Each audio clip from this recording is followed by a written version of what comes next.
Welcome to Spring LIB. So we're asked to show that a set A is countable if and only if the cardinality of A is lower or equal than the cardinality of Z plus.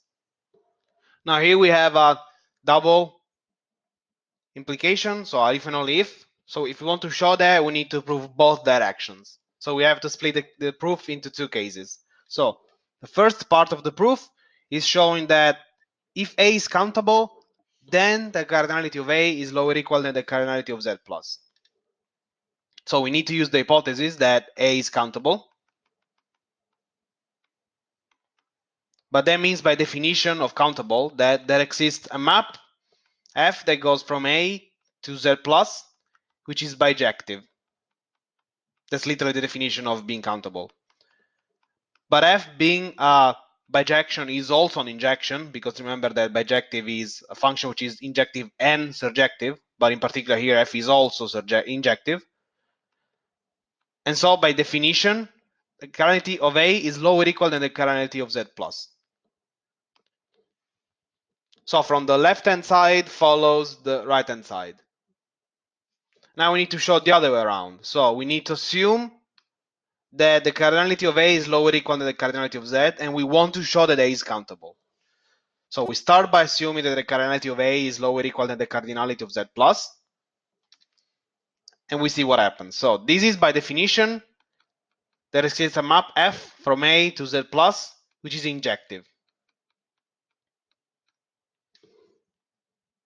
Which means that different elements of A get mapped to different things in Z plus.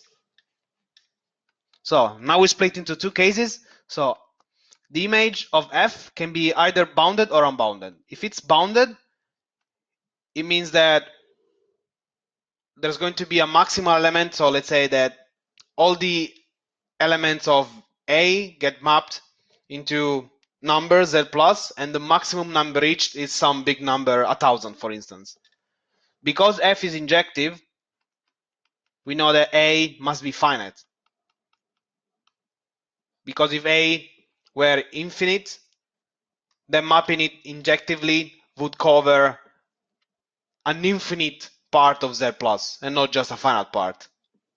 But here we're covering just a finite part of Z plus because the image of F is bounded, and so A must be finite. And therefore A is countable. So this case is done. Now the other case is if the image of F is unbounded.